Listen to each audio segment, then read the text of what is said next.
Good morning and welcome to the breakfast broadcast. This morning I'm going to be eating breakfast with the world and talking about gamification.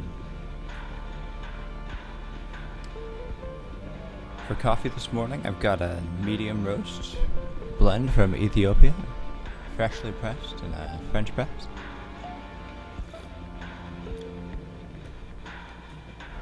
And for breakfast this morning I've got a protein bistro box. It's definitely gonna get a mixed review. Because I've had these before, so I know what to expect. And what to expect is not entirely pleasant, but can be tasty, depending how you look at it. Let's see if I can open this box. Alright, I got the box open.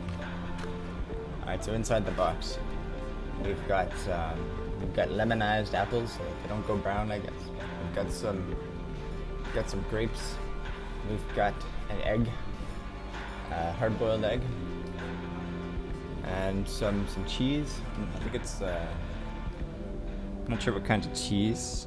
Let's see, cheddar cheese, white cheddar, and we've got some crap-ass multigrain bun here. This is the crappy part. It's this like dense-ass bun. And it's got these nasty ass raisins in it. It's quite unpleasant.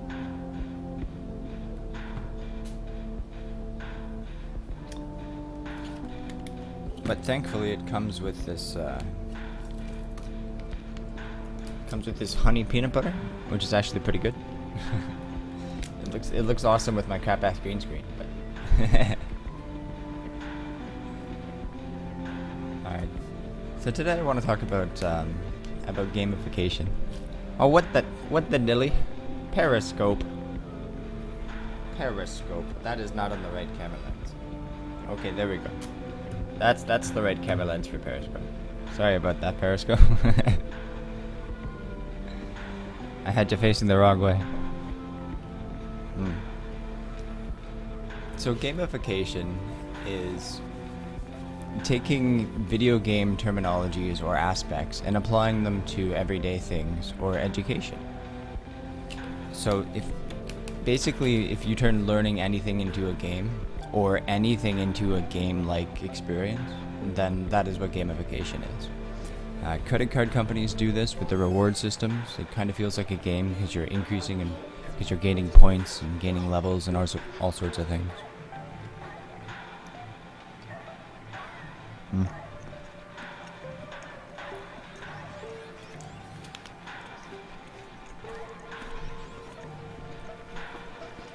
And really what it all comes from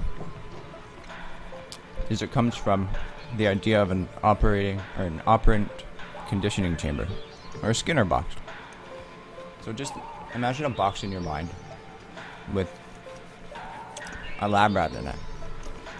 And then inside the box you can do different things to research what will inspire the rat to perform various actions you want it to perform.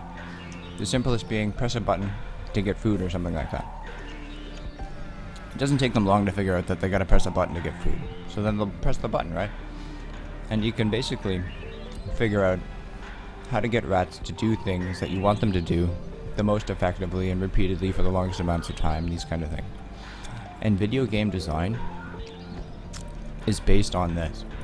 It's based on the idea of having an operant conditioning box and keeping someone pressing buttons so that they get a reward. A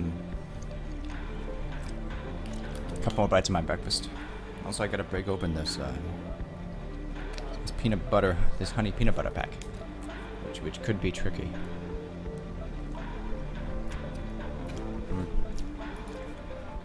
But before I do that, let's load some images of gamification, just so you got something to look at that's slightly better than my face. Well, let's face it, anything's better than my face, right? Yeah, I'm sorry, Periscope, that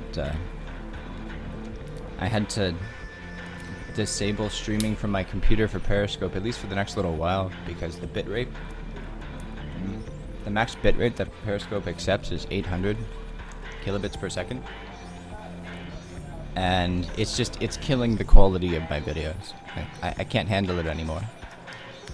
I mean, there's other platforms out there. Periscope will get better. It wasn't that long ago, actually, that Twitch had a terrible bitrate for their streams, and YouTube has also had some pretty horrible bitrate acceptance rates for their streams, but they've gotten a lot better. Periscope is still fairly new and has a ton more users than it has money, so it's got a ways to go before they'll have the money to get the servers they need to be able to accept higher bitrate streams. Alright. Peanut butter is on the bun. I completely forgot where I was in this gamification thing. Oh yeah. So games are designed on the idea that you gotta keep humans pressing a button to get some kind of reward. So for the past couple of decades, we've certainly seen a lot of research hours and a lot of human hours go into what it takes to keep humans entertained. In fact, I could argue that most of our man hours these days on the planet aren't spent keeping the planet alive or making it better. It's actually spent entertaining each other. And that has its goods and its bads, but I think the most important thing to come from it is we're learning how to keep each other entranced. We're learning how to keep each other focused. And we learn to do this as a whole, then we can apply it to schools and education. When you combine gamification with the classroom, you get a class that's much more engaged with what they're doing. You get a class that pays attention. And when you add in all the elements of gaming that we've learned over the years, I wrote down a few of them here. So to make a successful game, to make gamification successful, you have to have mystery, mastery, mental challenges, narrative, so a story. You have to have novelty. It has to be funny and unique. You have to have flow and presence. You have to make the person feel like they're there in the end. We've learned all this because we've been focusing so much on entertainment and entertaining ourselves. But when was the last time, I don't remember being in school anyways, and getting a lesson, or at least there wasn't many of them, that contained all 6 of those things: mystery, mastery, mental challenge, narrative, novelty, and flow. I've never had a lesson plan like that. But I've played games like that. I've watched some movies that are pretty damn close to having most of those things, if not all of them. And it's hard, it's not easy. It's not easy to bring someone like right into it so that they feel like they're there and that they want to keep going and they're enjoying themselves.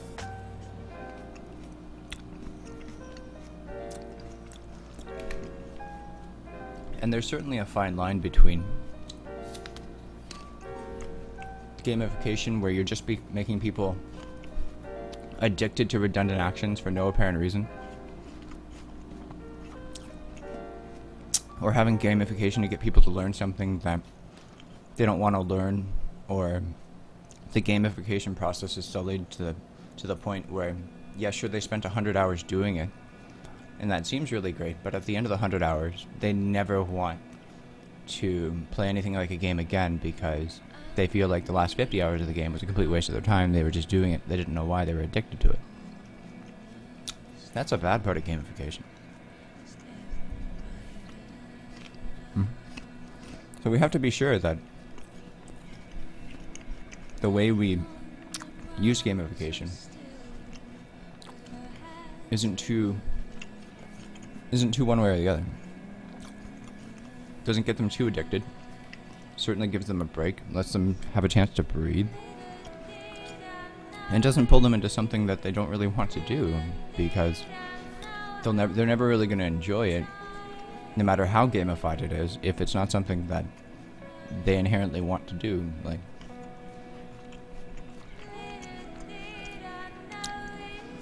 I'd be pretty hard pressed to convince a 90-year-old to learn how to be an astronaut through a video game that would basically be like, okay, the game is basically going to throw you out into space, and then you have to survive. I think that might be a little rough for them. I think they might prefer, a pleasant walk down the beach game, then they would prefer our crazy astronaut in space time. A few good examples of recent things that can be considered gamification would be if you're having problems staying motivated to be physically active. I hear this is a problem in the United States. There's this new app for Android that that basically, it's like running from zombies or walking away from zombies as opposed to just walking on your own. So it'll give you warnings when the zombies are getting close, so you gotta go faster. Eventually this will be a VR app, which would be really crazy. Having a horde of zombies behind me is damn well encouragement enough to keep going, because they can't get you, right? You gotta keep going. Be careful though, use at your own risk.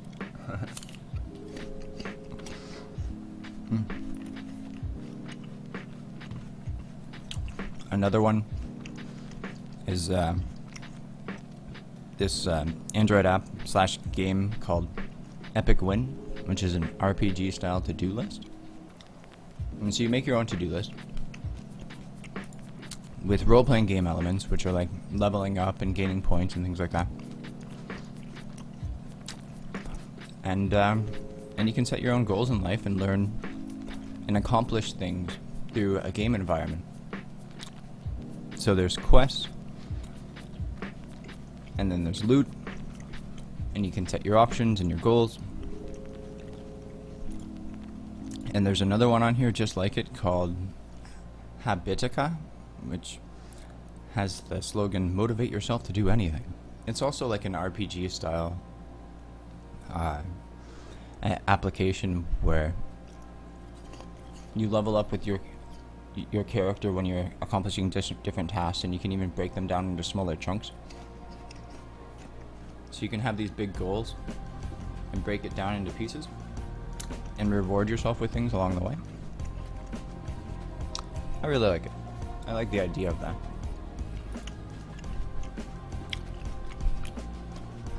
And I don't remember what this what this is. It's called Super Better though. Let me see. Super Better increases resilience, the ability to stay strong, motivated, and optimistic, even in the face of difficult obstacles. Playing Super Better makes you more capable of getting through any tough situation and more likely to achieve the goals that matter most to you. Proven results in just 10 minutes a day.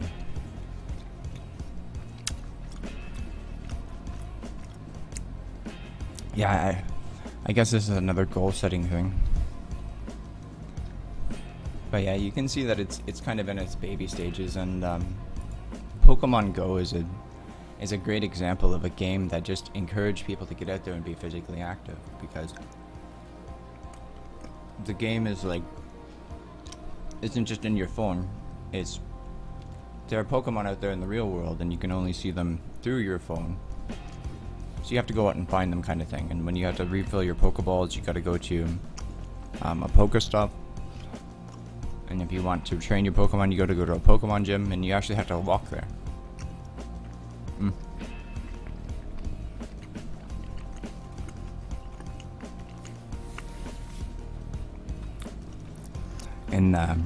In China, they're doing this amazing thing. You're going to be hearing a lot about that over the years, and how in China there's doing all these amazing things. But they're building a few VR cities, and in the cities right now, it's mostly just empty rooms and empty spaces with nothing in them, no furniture or anything, just VR headsets. But the potential of that is almost anything. You go into one of the empty rooms, you sit down, you put on a VR headset, and then the room can be anything. So every room in the city, in theory, can be anywhere in the universe, which is pretty fucking awesome. And the long-term implication to that is the schools in these experimental cities they're building in China, they're going to be complete VR schools. So the classroom will be in a physical space that's very limited, but every student in the classroom will be able to go on a journey through time and space with their teachers. Hopefully, it'll be exactly like the Magic School Bus. If you don't know what the Magic School Bus is, check it out. I learned often more from the Magic School Bus than I did from my teachers, and I think part of that is the entrancing entertainment value. The Magic School Bus had mystery. It had mental challenges. It was always exploring different ideas on the show through challenges and obstacles. Like when they were in the Arctic and the engine on their bus was freezing, so they had to warm the bus up, but they didn't have any sources of heat or anything to burn. In fact, the only source of heat they had was their own body heat. So they built an enclosure out of blubber around the bus, and they did jumping jacks and heated it up, and it would actually work, in theory. But that proposition of a mental challenge in the show, where the first half of the show was nothing but problem after problem after problem, and they had to solve them through the exploration of science. That really instilled the ideas deep in my brain and kept me entranced. That was mystery and a challenge, and there was narrative involved. They're going to the Arctic. You have a familiarity with these characters. And novelty. Yeah, a magic school bus in the Antarctic. And we're gonna surround it by blubber to heat it up. That's pretty novel. That's pretty novel. And then the flow, getting into it.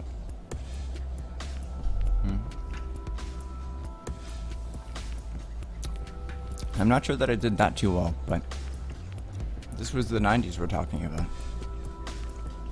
Not even sure if we knew that much about flow or presence then in media production then.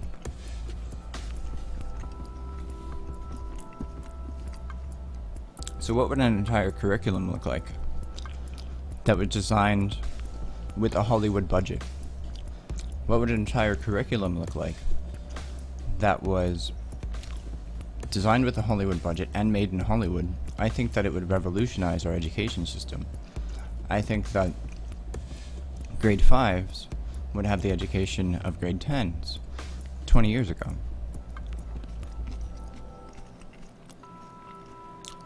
I remember when I was in high school, they cut high school from 5 to 4 years. How do you do that? How do you take what used to take 5 years for humans to do and put it into 4 years? How do you say that an entire generation of humans now has to learn what the last generation learned in 5 years? They now have to learn it in 4. I'll tell you how they did it. They got better at teaching. And we're going to keep getting better. And gamification is giving us the ability to go light years beyond what we went before. Think of how far entertainment's come. You know, 100 years ago, you'd be hitting some kind of ball with some kind of stick or a part of your body, and that was entertainment.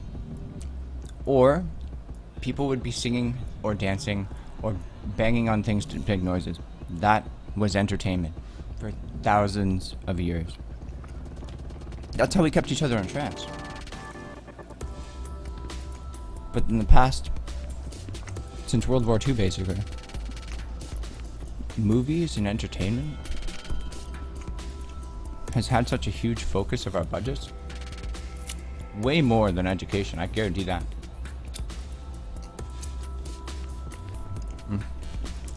And when we start applying our knowledge from what we've learned from spending billions and billions of dollars down the entertainment hole, and it's going to give us an education system that'll be glorious.